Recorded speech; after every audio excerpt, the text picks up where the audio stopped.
warahmatullahi wabarakatuh. Alhamdulillahirabbil alamin. Kita bertemu kembali di channel wisata dan dakwah. Kita beberapa hari yang lalu pernah ngobrol tentang alam kubur, di mana dia menyatakan bahwa ana baitul wahdah, saya adalah rumah kesendirian.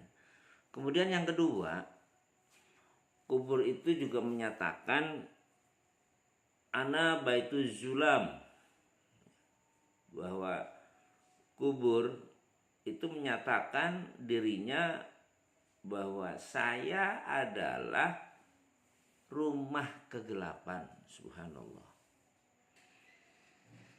Jadi dengan kondisi seperti itu, bahwa kita pada saatnya nanti sesuai dengan kesempurnaan rezeki dan ajal kita, kita pasti akan dipanggil oleh Allah. Karena manusia dipanggil 3 kali. Yang pertama panggilan sholat, yang biasa kita dengar dengan suara azan, itu adalah panggilan Allah dalam rangka kita untuk melaksanakan pengabdian diri kita, menghambakan diri kita kepada Allah. Kemudian panggilan yang kedua itu panggilan haji, labaik Allahumma labaik. Kita menyambut panggilan Allah dalam haji setiap setahun sekali bagi yang mampu tentunya. Panggilan yang ketiga dari Allah adalah panggilan pada saat kita sakaratul maut, kematian. Saudara-saudaraku sekalian yang berbahagia, insya Allah kita dirahmati Allah, bahwa dalam menunggu kematian, karena itu adalah panggilan yang pasti bagi setiap makhluk Allah yang bernyawa, itu waktu-waktu untuk mengisi datangnya kematian, itu banyak orang melakukan aktivitas yang berbeda. Mungkin yang berdagang, dia menunggu kematian dengan cara berdagang. Yang bekerja, dia menunggu kematian, waktu-waktunya habis untuk bekerja. Yang beribadah, dia nunggu kematian pada saatnya nanti dengan beribadah. Jadi banyak macam orang menunggu kematian di dunia ini. Karena memang fase yang ketiga ini, ya, setelah fase ruh yang sudah kita sampaikan beberapa hari yang lalu, fase alam rahim, fase hidup di dunia, dan fase keempat nanti di alam kubur, itu pasti akan terjadi bagi setiap orang yang bernyawa. A'udzubillahi minasyaitonirrajim.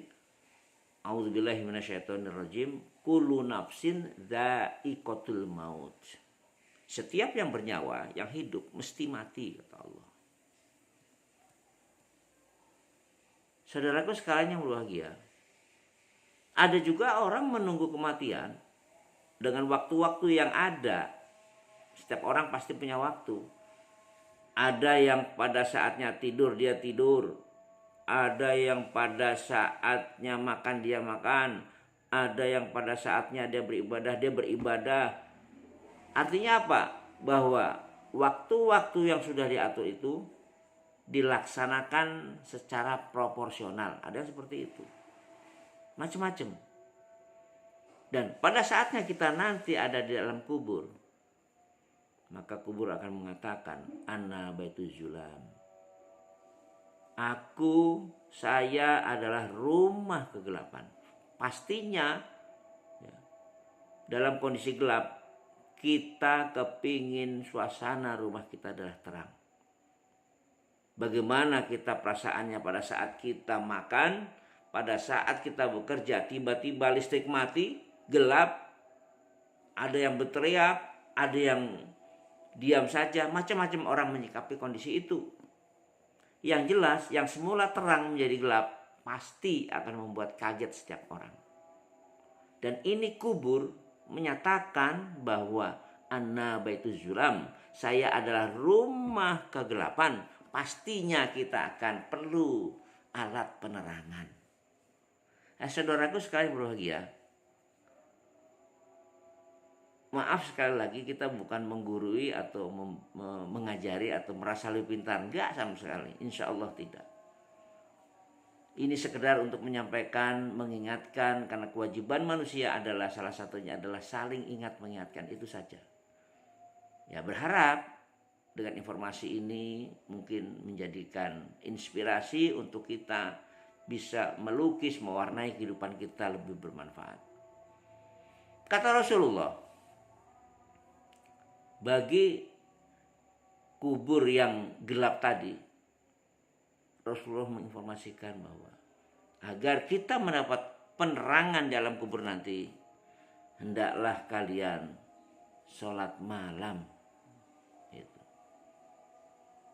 Sholat malam yang orang biasa sebut tahajud, itu adalah solusi untuk menerangi kubur kita yang semula gelap.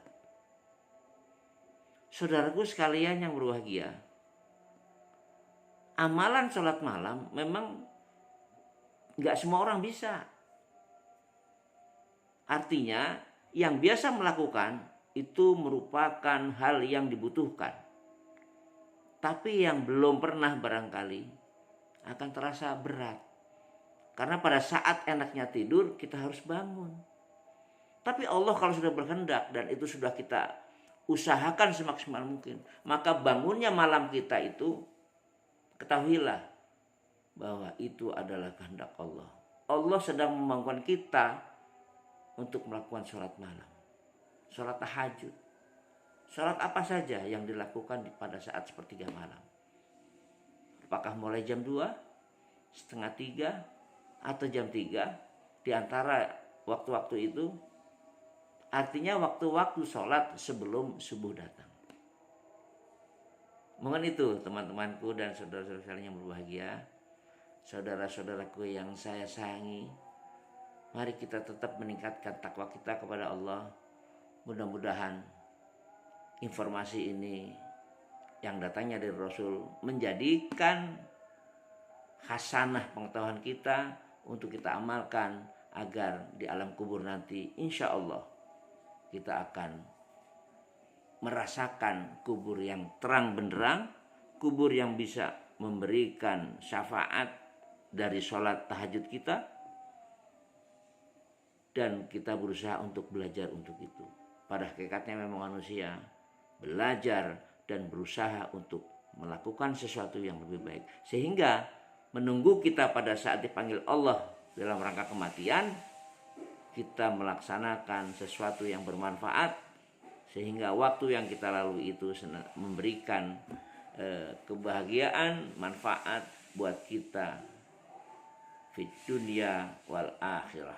Subhanakallahumma wa bihamdika asyhadu an la ilaha illa anta astaghfiruka wa atubu ilaik. Assalamualaikum warahmatullahi wabarakatuh.